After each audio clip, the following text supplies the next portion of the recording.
Welcome everyone to episode 30 of the Sloth Investor podcast. Today, we are joined by Jamie Gordon. Jamie is a writer for ETF-Stream.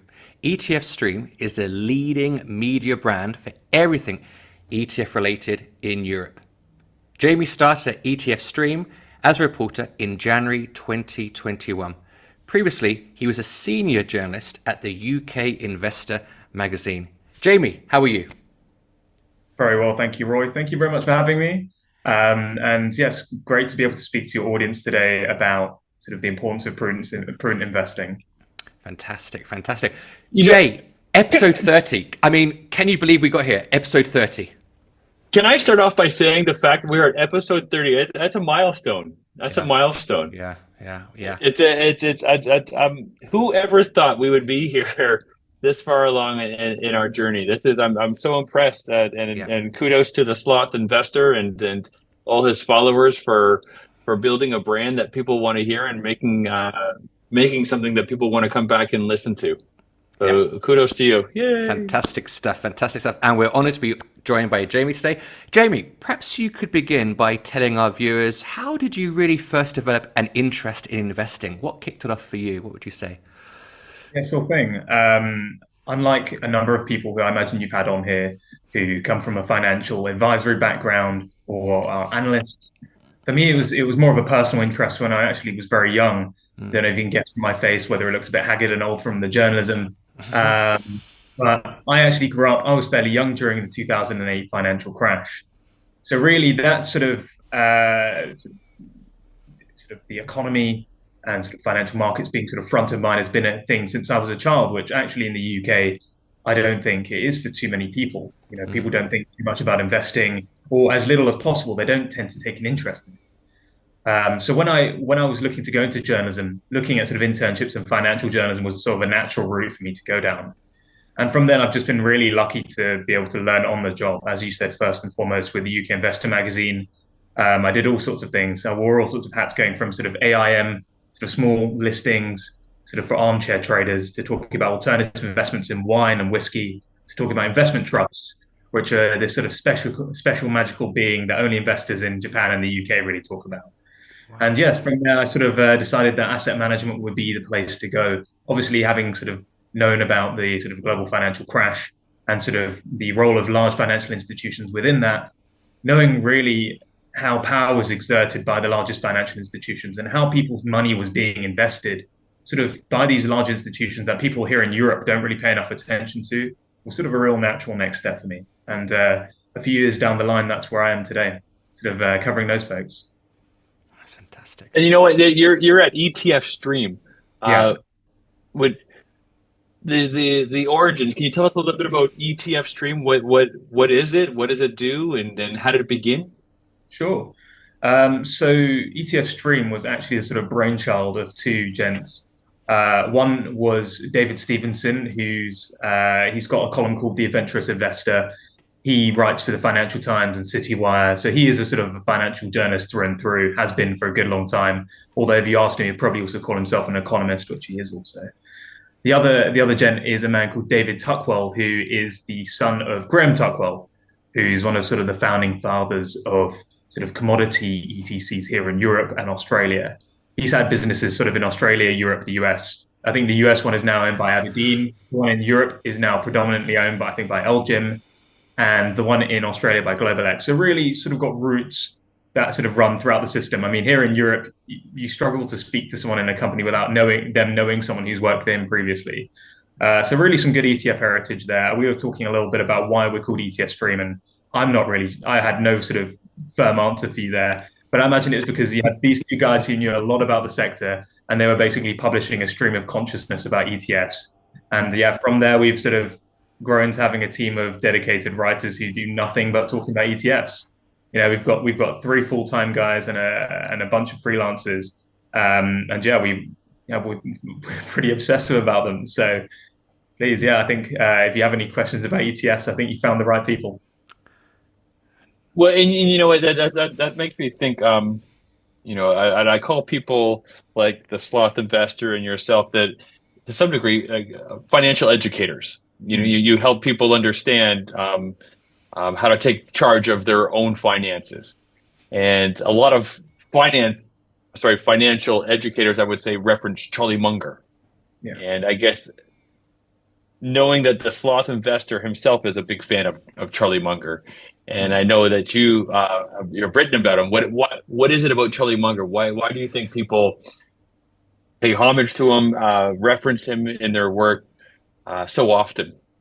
Sure. I would say the reason people like Charlie Munger is fairly similar to the reason a lot of people like Warren Buffett, a lot of people like Jack Bogle.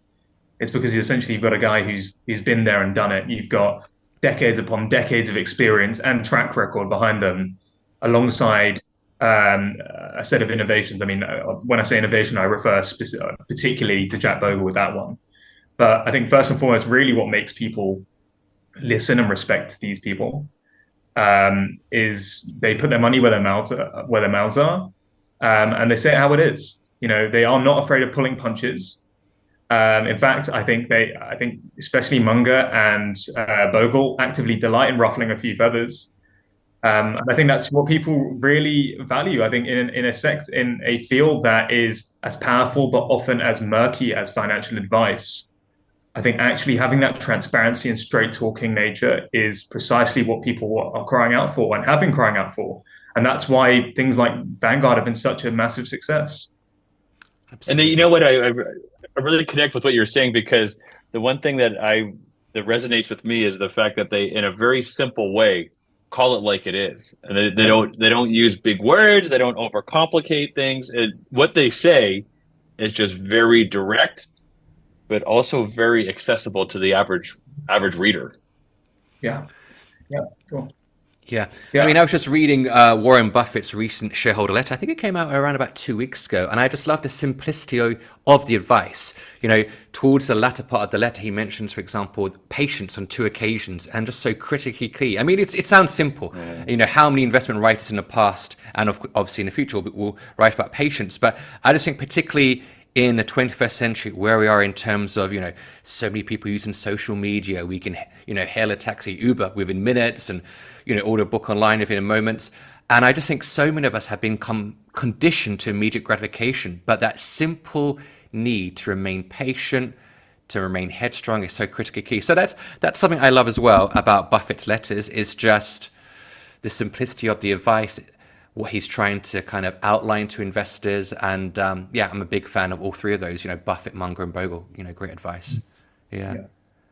You know, I used to own years and years and years ago. I owned, is it the B shares that are the cheaper option? The A shares are the expensive ones. Sure. And there was a correction in the market, and I dropped them in my ignorance and in my sort of inexperience. I dropped them, and gosh, it's one of those times where you look back and you think, if I just had the understanding to write it out, that there's going to be ups and downs. Anyways, I digress. So we've all had one of those. Exactly. And Jamie, you mentioned Jack Bogle as well. And, you know, Jay and I are big fans of Jack Bogle. We've interviewed Eric Balchunas, who is the author of The Bogle Effect. And Jack Bogle's, you know, writing features prominently within our YouTube channel. And I wonder if you could just touch upon for us the increasing trend towards passive investing in Europe. And is this something that you see continuing? I mean, for me, as a Brit living abroad, it's encouraging to see. But, you know, what are your thoughts about this trend towards passive investing in Europe? What are your thoughts? Yeah, sure. I would say actually it's a pretty clear trajectory, pretty clear direction of travel. The difference with Europe and I think other sort of geographies such as the US and Asia is we're starting from a far lower base right now. So, I mean, we had some Bloomberg data last year saying passive assets. I think it was an ETFs made up no more than 7% of all fund assets in Europe at one point last year, versus 20% in the US. Wow. I think it's for ETFs. Actually, yeah, and I think it was 10% at least in Asia. So we're starting from a much lower base. However, as I said, the trajectory sort of growth is very clear. So last year, when we were sort of expecting maybe actives to sort of have a bit of a moment, you know, there's always that much touted strength of actives that during periods of volatility, that active flexibility gives you the ability to sort of rotate out of those positions which aren't doing well. But actually in Europe, what we saw was the opposite of that in terms of investor confidence in that narrative.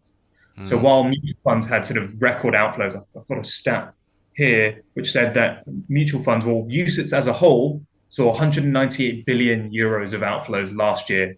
Meanwhile, European listed ETFs, predominantly passive, of course, saw 78 billion inflows.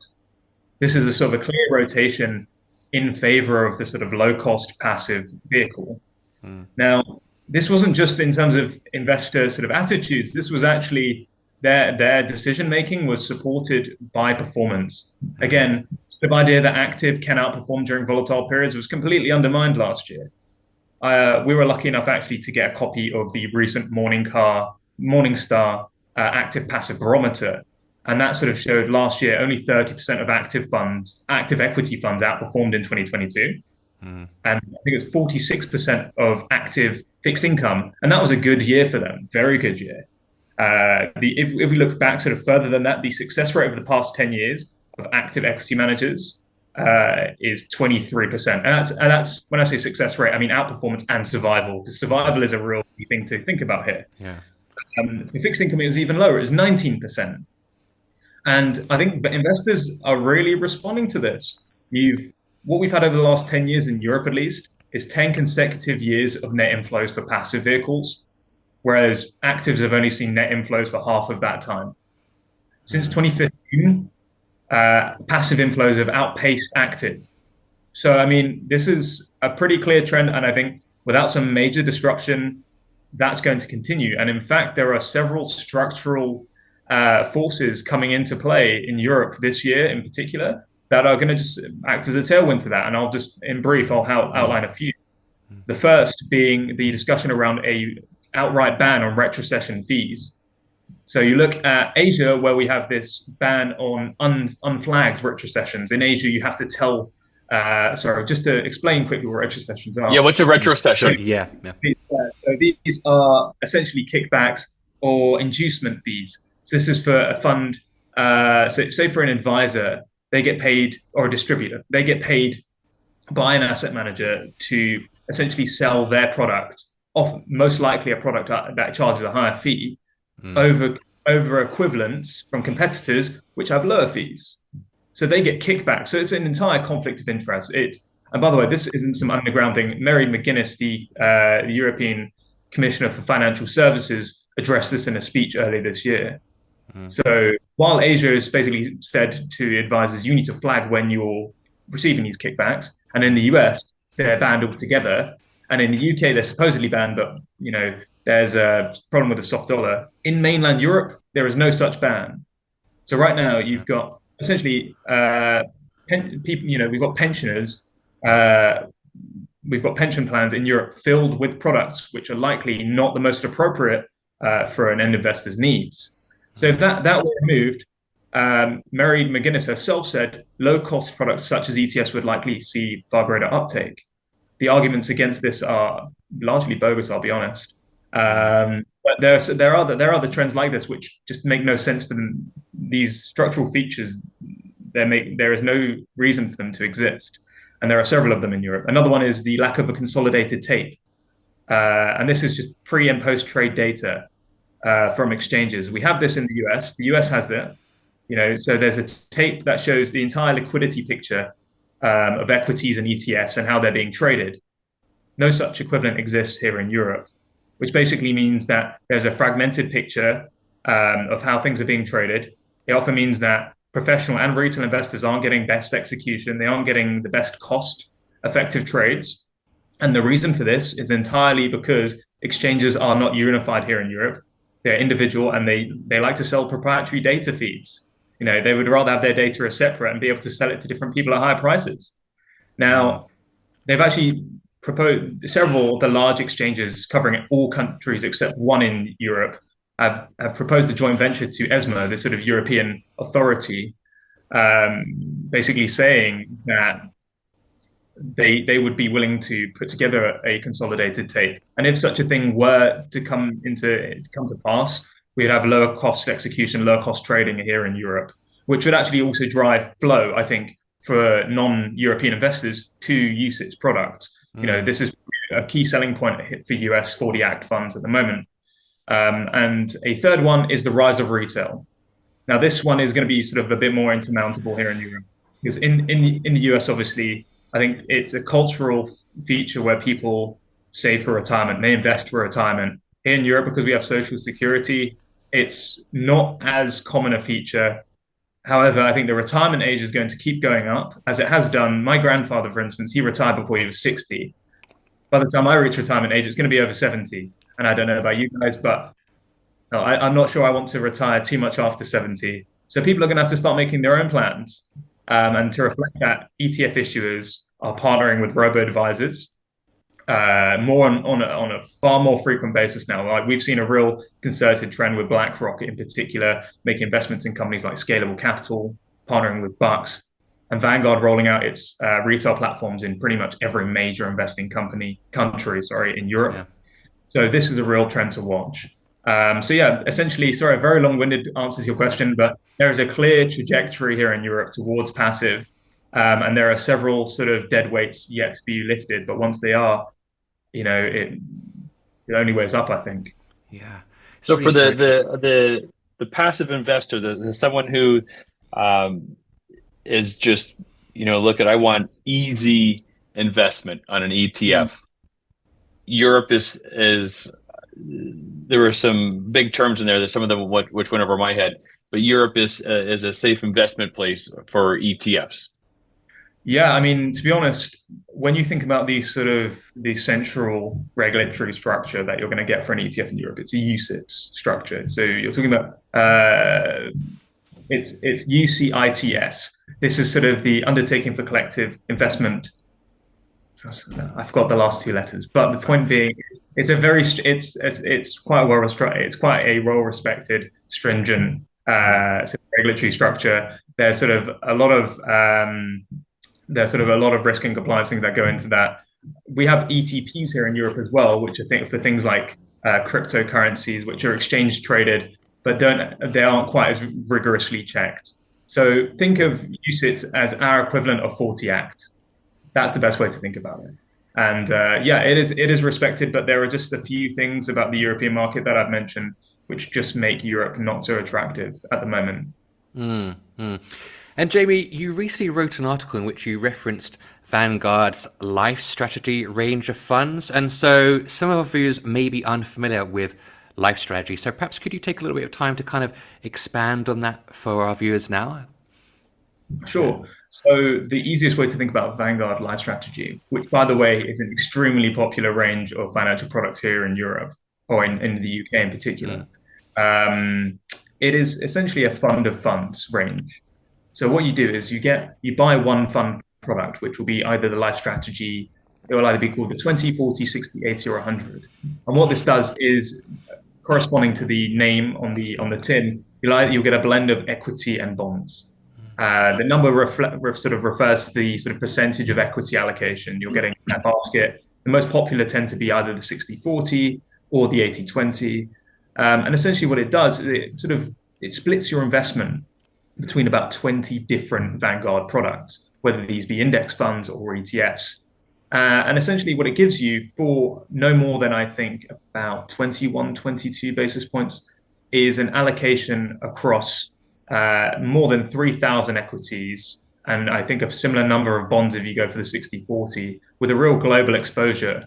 If you go through something like the Vanguard platform, I promise I'm not on commission from Vanguard. If you go through the Vanguard platform, you're talking about an all-in fee below 40 basis points between platform fee and essentially getting global exposure here. You're talking over 5,000 securities for minimal cost. Yeah. So they really are driving the way with that kind of model, and others are following. BlackRock with its MyMap range is trying to emulate that, but there's really no rocket science behind why it's so successful. You get this diversified exposure to funds which over the long term outperform at low cost, and this is why those products make up 2 of the 3 best selling products, fund products in the UK every year. And it's why, because they've done so well in the UK, they've wrapped them in UCITS ETFs, and they're now available in the Netherlands, Germany, and I think some other countries in Europe as well. Yeah. Yeah. Yeah, I mean, we're big fans. Jay and I are big fans of Andrew Hallam. He's written several books I've got behind me, actually, Millionaire Teacher and Millionaire Expat. And Jay, I think even in Balance, his most recent book, he's written about the life strategy range. And I know Hallam is a big advocate of Vanguard's life strategy range. Jay, sorry, I think I popped in before you. What were you going to say, Jay? No, and it just made me think. So, for our listeners, for our viewers, if I understand correctly, so in the life strategy, as you get closer to retirement, it starts to move away from equities and stocks and goes more towards bonds. Actually, I think with life strategy, it's static, but there is another range called the target retirement range, which does precisely that. Yeah. So that's I think those are, to my mind, as far as I know, here in the UK, those are slightly newer products. They may not be elsewhere, but yeah, those are also popular. And yeah, similar model in terms of the diversification and low cost kind of approach. However, as you said, that dynamic weighting, which I guess serves a role for sort of risk management. Yeah. Interesting. Fantastic. Jamie, this is something that, I wasn't planning to necessarily talk to you about, but it's just kind of something that's popped into my mind. And it's this, I actually really enjoy talking to a fellow Brit about investing. And, we've had other guests on the podcast before, whether it be Canadian, American. And I must admit, when I go back to UK, invariably when I speak to friends and family members, there doesn't seem to be a great degree of interest in investing, even though I'm the Sloth Investor, of course. But I don't know, do you think generally in recent years, I mean, there's a lot of euphoria during COVID, etc., but do you think there has been this increase in kind of, understanding the importance of investing for the future and just investment literacy in general? I mean, I'm thinking about the US, like you alluded to before. Historically, I guess there's been more of a, more of a need and a focus upon investing. But do you think, to be a little less long-winded, has there been an increase, an uptake in investment kind of understanding in recent years? What are your thoughts about that? Because what Jamie says is it validates, or sorry, it lines up with what you've been saying in years past, that traditionally speaking, UKers aren't big investors. No. What do you think about that, Jamie? Yeah. I think your point is dead right, unfortunately. Yeah. But I'd say the one bit of solace is I do hope and believe it is generational. I walk around with all this knowledge, having, I'd go and have coffee with, I mean, you mentioned Eric Balkunas, one of his colleagues, Athanas Saraphagus. I'll go and have coffee or a drink with him. I'll go have a coffee with someone else, and I'd be walking away with all this knowledge in my head, just thinking, wow, I'll go talk to my mum about how she should invest her money. And my mum could not care. Honestly, I go see my family sometimes, and I've got all this knowledge from my work, and none of them want to hear a single word about it. They could not. Interesting. They'd rather talk about the pH level in the soil than talk about my work. My friends, it is different. A lot of them are talking about investment. A lot of them are sitting down with me and saying, you know what? One, I don't want to have to rely on just state pension or have to wait till the retirement age, whether that may change, whether the tax on gains on our our pension pots might change. I want to think about tax efficient wrappers. So here in UK, it's an ISA, which is the equivalent of a Roth IRA, I guess, over in the States. So while I've got my parents or my grandparents talking about having, 5 or 6 figures in terribly inefficient accounts, charging over 1% for essentially just a handful of bond exposures. I've got my friends in these really sort of niche, commission-free platforms investing in synthetically backed ETFs, returning way more on their £12 they've invested. And so, yeah, I do believe I do really believe there is a generational shift, and I hope it lasts. I hope it isn't just a COVID fad where everyone started thinking about money and looking at, the markets. I hope people are really thinking that actually investing, if you do it right, as you guys often preach over the course of decades, and you're consistent with it, it is potentially life-changing. So yeah, I really hope that message sticks and isn't just here for now. Ah, fantastic. That's really heartening to hear. And I feel like you're a kindred spirit. I mean, likewise in terms of what you spoke about there, in terms of, speaking to family members and perhaps not being so interested in investing. But then, I do have some friends who are slowly starting to, gain more of an interest. So yeah, definitely a kindred spirit, I think, in terms of that experience. Jamie, I really enjoyed reading a recent article that you wrote about 5 mega trends for the future. So I'm wondering if you could possibly touch upon that now for our viewers as well. Yeah, Yeah. absolutely. Now, sort of casting my mind back to that one, I was lucky enough to speak to a bunch of folks that are much more knowledgeable than myself. So I went to a gent called Kenneth Lamont, who is a senior sort of passive analyst at Morningstar. I got to speak to Omar Mufti, who is he heads up, I think it's sector and thematic ETFs here in Europe for BlackRock.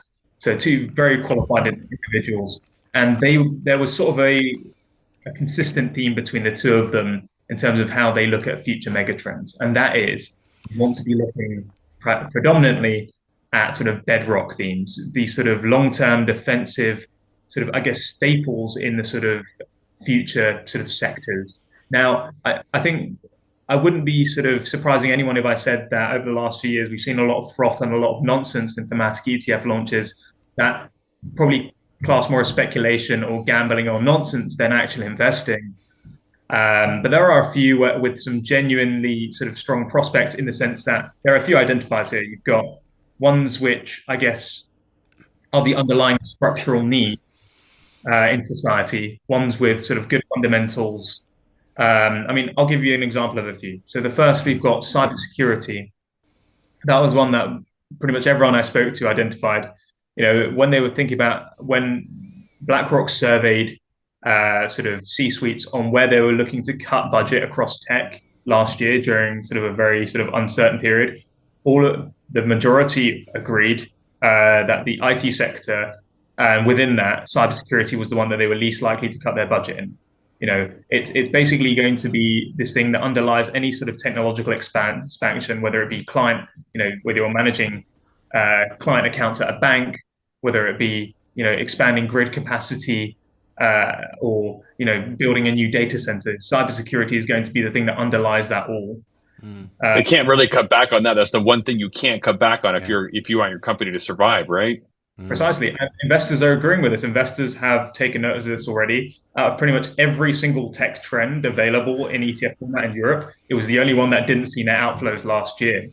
You know, so I mean, as we go forward, as we see more technological innovation, things like quantum computing, which is obviously capable of, I guess, processing data far faster than anything that's commercially available today available on a commercial scale.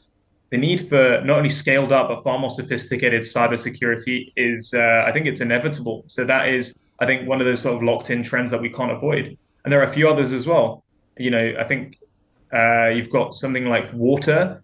You know, it's like clean water management, for instance. You've got that as a theme, water. So as we see climate sort of climate changes, you sort of see more regular weather patterns. There's need to invest in things like water management, water technology. And this is being supported, again, by real, it's not just a frothy idea, it's supported by real sort of policy making. You know, in the US, the Inflation Reduction Act and Infrastructure and Jobs Act sort of committed sort of billions of dollars to sort of renewing America's sort of water infrastructure, you know, things like removing lead pipes, for instance. And yeah, same with I mean, this is just something that I think there's a sort of a fundamental need for in the long term. And it also applies across things like clean energy, where you've had the sort of 210 billion Repower EU policy. You know, you've had over 300 billion committed by the Inflation Reduction Act in the US. It's these things, I say, what investors really need to be looking for are these sort of bedrock themes that are here for the long term, backed by real money from policymakers that serve and sort of correspond with a real societal need that's going to grow. So I think like things to do with the energy transition, cybersecurity, water, even automation, when we're talking about reshoring, these are all themes which are probably going to be here for the long term and serve real societal needs. So you need to find investment opportunities in those and not things like, oh, I'm going to shout out the metaverse here. Which for now, I think is fairly, those sort of intangible themes, it's hard to nail them down and actually find out that the thing you think you're investing in is the thing that your investment is actually deriving value from. if you invest in a metaverse ETF and it's making money because it holds Facebook and Apple and some gaming companies, it may well make money, but it's not because it's making money from the theme you think it's making money from. You've just invested in a bunch of tech companies at a markup. So I think that's in a complicated sense, you need to find those structural growth trends that are investable. Yeah, sure. In the article, you mentioned AI, and that's a hot topic right now in the headlines and newspapers around the world, and in particular in education, it's a really hot topic. Yeah. I'm really interested to know what's your take on, and I know you wrote about this. What's your take on AI and in investments? Yeah. Okay. Well, AI, I think it's one of those. I think it definitely warrants the attention it's been given. Is it there yet as a tool? I mean, when we say AI, I think right now we're sort of saying it as a byword for something like ChatGPT, because that is the sort of center of the conversation. It's the center of the noise right now. Overall, I would say that there is huge potential for this to be something that's useful for investors. One, as a cost saving measure, and secondly, as a thing that removes the human element, at least as far as the sort of emotional sort of flaws or biases that humans have when they're making these important decisions. However, I think at the moment what we've seen and what I found out having done that piece, where essentially I asked ChatGPT a number of times using the same instruction to build me an ETF model portfolio that would beat the market, is what it tends to do is it tends to use information that is already out there, which you can't blame it for doing. That's what it's meant to do. Yeah. And while you're asking it to build something that's going to perform well in future, it ends up building you something that would have performed well in the past. Mm-hmm. So actually, this was something that when I spoke to Matthew Yates, who is a deputy CIO at a discretionary fund manager called 7IM here in the UK, this is exactly what he was saying. The AI is designed to build you something which would have done well. It's something that actually, when we had a look at it, it did outperform quite a number of funds or fund of funds issued by professional managers, charging several times the fee. But yeah, I think for now, actually, based on the results we saw, it gave us back different feeds of ETFs each time to the same question. It basically shows it's not there yet. It's not reliable. Yeah, I'd say proceed with caution, but watch this space. Yeah, and then the word you use is yet, and I would say in education, we're starting to see the possibilities. It's not quite there yet for a lot of things, but it's really a really interesting topic, and I tell you, I'm wooed by a lot of what it can do. But I wonder if one of the limitations on using AI in your investment strategy right now is because I think, if I understand correctly, something like ChatGPT has only been trained up to 2021. And I wonder if that's one of the limitations because it doesn't have the most current relevant data to make its models with. So that will be a thing of the past soon because there'll be versions that are coming out that are current and up to date. Really interesting. Speaking to your point, one of the ETFs it did recommend to me at one point was Kathy Wood's ARK Innovation ETF, which would exactly fit what you've just said. Obviously, Wood made a huge name for herself and her products by booking these absolutely astronomical returns through 2020 and 2021, or a good part of 2020. Before obviously the astronomical decline when you're losing sort of 70-80% of the sort of value of your investment before outflows, obviously. Right. So but one creepy thing was it did recommend the US defense ETF. So I don't know whether it managed to foresee the Russia-Ukraine crisis happen before it did. Wow. But yeah, it just seems so strange that out of the entire pantheon of thousands of thematic ETFs, that was one of the two it chose. But maybe that was for a risk management purpose. Maybe it thought that was lower risk after choosing something like clean energy as well. So I don't speculate too much on that one. Maybe it knew something. Jamie, in the latter part of last year, you wrote about your favorite ETF launch of 2022. Yeah. I'm sure our viewers be keen to learn more about it now. Would you be able to touch upon that for us? Yeah. Yeah. So the ETF I chose at the time was the Sprott Uranium Miners UCITS ETF. Now that product's already available over in the US, has been for a while, an equivalent at least. And so we had that come alongside another product from Global X last April. It arrived, I think, just a couple of days afterwards. And essentially, there are a few reasons why I thought this was a really neat launch. We hadn't had a sort of nuclear power exposure or sort of nuclear sort of value chain exposure within an ETF here in Europe since 2014, when the ETFS Go Nuclear ETF delisted. And this essentially arrived at a time when you saw gas prices hit a 15-year high. Obviously, there was huge questions being asked here in Europe in particular about sort of energy stability, energy security, and there was energy thrifting going on. So this need to diversify the energy mix was sort of really front and center. We even had the EU amend its taxonomy of sustainable industries, which, for those who don't know, is a sort of taxonomy of what the EU considers to be industries that can be used for sort of sustainable funding, whether that be sort of public funding or investment. And that corresponds to things like the Sustainable Finance Disclosure Regulation, which is a really big policy here in Europe, or about what can be considered sustainable investing and to what extent. Essentially, nuclear was brought within the fold in that.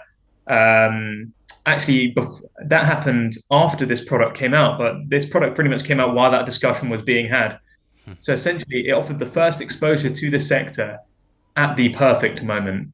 I don't believe in timing the market, but I do believe in offering investors the toolkit to access exposures, at opportune moments.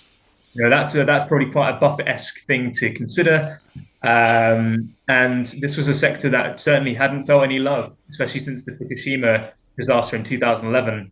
And what Han did very well here was offer a targeted exposure, Han and Sprott, sorry, was offer a targeted exposure to uranium miners who almost like a bit of a leveraged play on uranium sort of spot metal. I think as we see greater spending, as is being mapped out in France, the UK, we've seen more tax credits over in the US being given to nuclear reactors. We've seen the first nuclear reactor being brought back online in Japan since 2011. As this stuff rolls out, we're going to have far greater demand for uranium, and now we have a product to service, the investors who want to gain exposure to that. And I think we had Edmund Shing, who's the CIO of BNP Paribas Wealth Management, tell us last year that if you want baseload power that's carbon neutral, you're not going to do it without nuclear. We had the International Energy Agency say nuclear capacity needs to double if we want to reach net zero by 2050. Whether that is uranium ultimately, or whether we get this fusion sort of innovation that we're all for in the 2030s remains to be seen. But between now and 2030s, there's more than a decade of pathway that needs to be met in terms of emissions reduction. Nuclear is probably going to be playing a role in that, and this ETF offers you a way to gain exposure. Fascinating.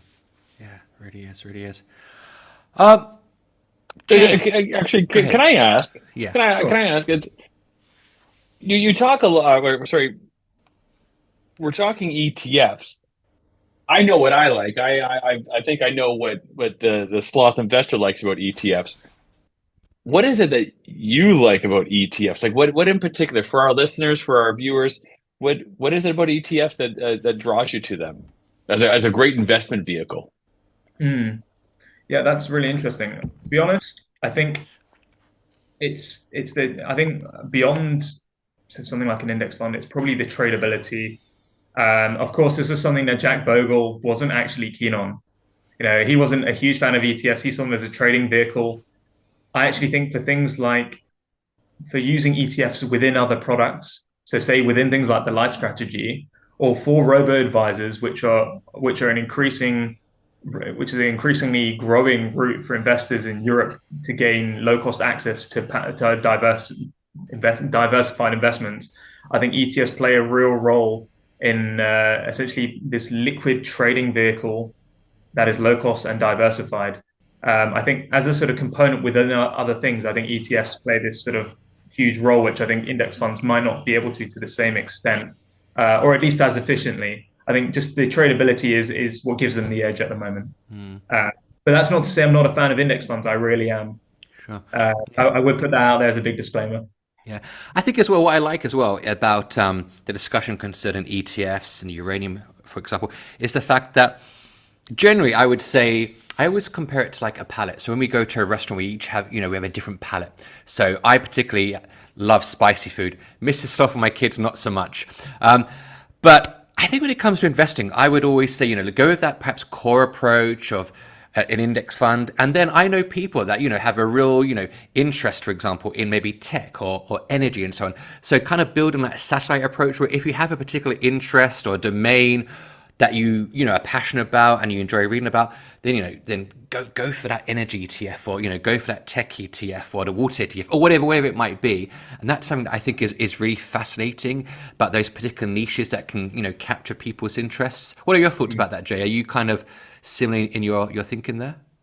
Yeah. Well, absolutely. You and I have talked. Yeah. Oh, sorry, Jamie. Sorry. All right, I had Jay and I jumped in there as well. Oh, Jay, that's okay. All these J's, so many J's, and Jamie's. Yeah. Well, you and I have talked about this before, Roy. That I'm in part, with reason, invest in the world you want to see, right? Sure, I invest in the world you want. If you want to see the world sort of shift towards carbon neutral, where are you going to park your investments? So, Jamie, you've been talking about uranium as an option. Well, if we want to get away from the carbon investments, this might be a strategy for your portfolio, in particular if you're someone who wants to see the world trying to make that shift towards less carbon emissions. Yeah, for sure. Yeah. And Jay, was there another question you wanted to ask with regards to kind of an ETF towards Jamie? Yeah, so this is the question I like to ask a lot of our this is the question I'd like to ask a lot of our guests. For our listeners, for our viewers, and for my own research purposes, what ETF do you like right now? Ooh, right now, that's put me on the spot. Right now, this year, honestly, I think this is. I'm going to just preface whatever I say with the sort of first disclaimer that I think this is an extremely hard time if you're looking at the market. If you're looking at the market, you speak to any analyst, even a macro guy, they're going to tell you right now they do not want to be the ones that makes the call on what's going to happen over the next year, 2 years, 3 years, even. So with that in mind, if I'm being very honest and genuine with you, I would be very boring and tell you one of my, just a core exposure, something like, in the UK, we'd have the USA Vanguard S&P 500 UCITS ETF. But I know that's not going to satisfy many listeners on here. So I would give you what Roy might call a barbell exposure. One of these sort of these interest sort of satellite exposures. To put alongside your core, and that would be something like the Legal and General. I think it's called the Multi-Factor Enhanced Commodities UCITS ETF. So try to say that 3 times. And essentially what this gives you is exposure to a basket of between 25 and 30 commodities. But it's essentially a very clever piece of financial engineering, which will probably see you save some or generate some alpha over a normal commodities basket in the long run. What it essentially blends in is it sort of alters the way it rolls its futures contracts. Because if you get a basket of commodities, it's going to be synthetically replicated. You're not going to have physical commodities in there in your ETF. They're going to be synthetic. So you have to really think about the cost of trading the futures contract. That has a material impact on the outcome of your investment. So if you buy a product which is conscious of that, BlackRock also does one, an enhanced roll strategy. But what Elgin does is it takes that and it essentially optimizes when it rolls its contracts to make the costs less impactful. And it blends that with a seasonality on how it allocates the different commodities. So it looks at things like weather cycles, El Nino, La Nina each year, and how that affects things like agricultural commodities. Overweights things like heating oil and gas during winter. It's a passive strategy. It just looks for these trends over time and it allocates according to these. So it's been very popular since it launched in Europe in 2021. I think it's had over $1.5 billion allocated to it, which in Europe, by the way, is a lot in that period of time. It's the fourth largest diversified commodity product within 2 years. It also won our ETF of the year last year for its great sort of returns and also its clever way of doing things. So I think if you believe that things like the China reopening are going to sort of be a bit of a boon to what we've already seen in copper and again probably in oil prices, I think it's probably a good diversified way to play that if you were going to try and time these sort of events, or you wanted commodity exposure for the long haul. It's low cost, it's intelligent, and most importantly, it's diversified. So that's a candidate. Yeah. What's the code again? I'll write it down. I think ENCO, ENCO. ENCO, interesting. ENCO. Yeah. Yeah. So How about Jamie, you, Roy? I liked what you said at the beginning as well. I mean, in terms of that simplicity as well, just in terms of, like you say, who wants to kind of make that macro call about how things will develop, particularly geopolitically at the moment as well, in terms of, what's going on in Ukraine and Asia, for example. But yeah, I like that simple advice of kind of VUSA offered by Vanguard, the S&P 500. I know that's something that Buffett and Munger, of course, would advocate as well. So, I love the simplicity of that suggestion as well. I really do. As we come, towards the end of our discussion, just thinking again about the Sloth Investor's 5 bedrock principles: simplicity, low fees, owning the world, time and headstrong. Naturally, several of these have come up in our discussion quite organically, but are there any in particular? Perhaps is there one that you would focus upon as something that really resonates most strongly with you of those 5 bedrock principles? Sure. As you say, we've discussed a few already, and also they overlap brilliantly. I think the acronym that your brand stands for, but two that we might not have covered so much, maybe we have, but low cost. I think I like that one. Yeah. If we're talking about the average mum and pop investor with 200, say we're approaching retirement here, we've got 10, maybe 20 years. We've got 250K. This person's done quite well. They've been organized in an account. If that account were charging them, say, 35 basis points all-in fee, they're looking at probably a fee over 20 years of about 50 grand. That's how much money they're probably going to pay out if their account yields an average return at compound at a rate of 6% a year over that 20-year period. So that's £50,000. If you up that fee to 1.5% all in, that then becomes 198K. So 4 times. Yeah. So say your investment, which would have gone from 250 to 800K, no fees involved. With the lower fee, it would be 750, which is quite palatable. With that higher fee, it would be 600K. So you're talking about 3 times the cost and a quarter of your investment gone. Yeah. And although 1.5% does not sound like a lot, believe me, with compounding, it is hugely impactful. Yeah. Hugely.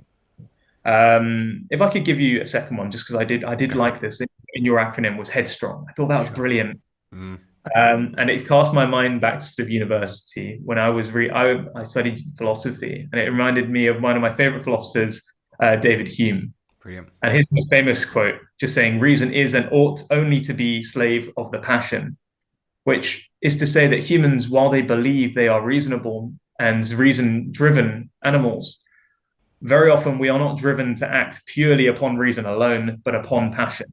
That's why you said it's to have this satellite approach in your portfolio, things that you're interested in, because you almost make this concession to yourself that actually, if you are interested in something, your interests, your passions will be part of it. It's good to be mindful of that.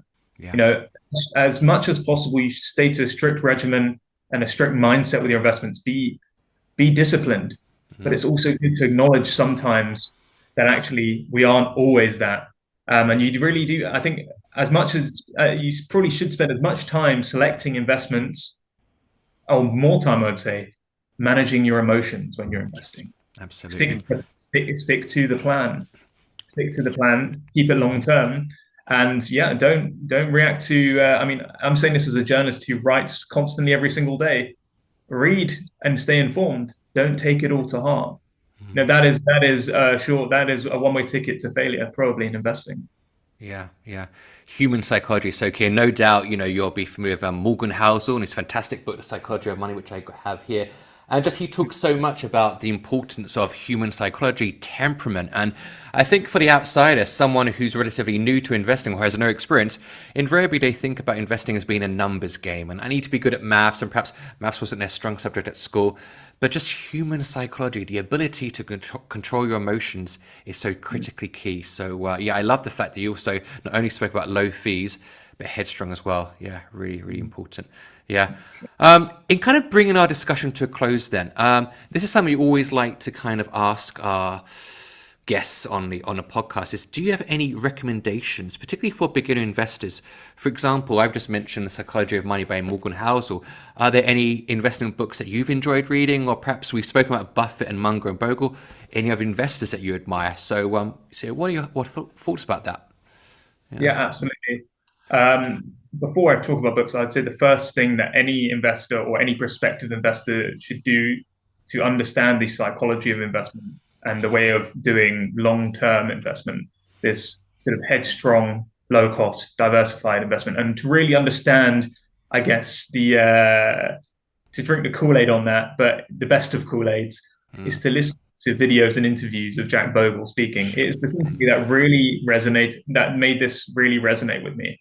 You know, I saw it on paper, but there's nothing like hearing it explained in the most eloquent of ways possible, as we've discussed earlier today, by the most authoritative figure, the father of this style of investing. So please go and do that. That's first and foremost. In terms of books, I would say a beginner investor can do no better than to follow the advice a CEO of a company called Han ETF gave to me when I started ETF Stream, which is to read A Random Walk Down Wall Street by Bernard Malcolm. You know, I don't think that'll come as a surprise to many people in investing. Well, having read that book, I think that really sort of paints the picture for you of Wall Street. Not only is this sort of institution, you know, that many people revere, but actually an institution that maybe you shouldn't hold in such high esteem. You know, there are lessons to take from it, but also several fundamental flaws, and there is a better way of doing things. A final book I would suggest readers have a look at, those who already are familiar with index funds, is Trillions by another journalist who we are very, yes, of course you've got a copy there, by Robin Wigglesworth. Yeah. Which is an absolutely fantastic book, which while we are huge advocates here of index funds and ETFs, I think one thing that you always should consider in your asset allocation isn't only what you are exposing to in terms of whether it be equities, whether it be bonds or otherwise, but also the structure you're using. That talks about, you know, there is such a thing as too much of a good thing, and he does mention in there that what he described when he was speaking to my boss Tom Eckert as the inevitable endpoint of the economics of indexing. Whether such a thing comes about at some point, you know, say if BlackRock and Vanguard housed assets become something of regulatory interest, I don't see it as something of an immediate risk, but it's certainly something to be mindful of. And as an investor, you should be mindful of these discussions. Yeah, it's fascinating. I'm just grateful now I brought Trillions down. I've got about 20 to 30 investing books upstairs.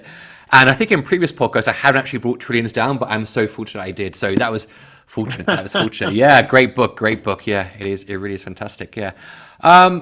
Jamie, it's been a fantastic discussion. Thank you so much for taking the time to come along for episode 30, milestone for us as well. Jay, any further thoughts from you, Jay? No, I would. Sorry. Yes, one final thought. I'm happy to be maskless in Hong Kong. Oh my goodness.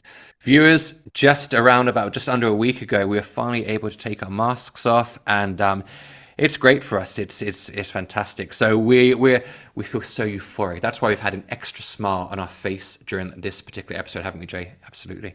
Yes. Ear to ear. Yep, indeed. Indeed. Okay. Well, thank you so much again, Jamie, for coming along. And viewers, so long for now until episode 31. We hope you enjoyed the episode. We certainly did. And we hope you learned a great deal. Okay. So long for now, everyone. So long for now. Thanks, everyone. Bye-bye. Bye-bye.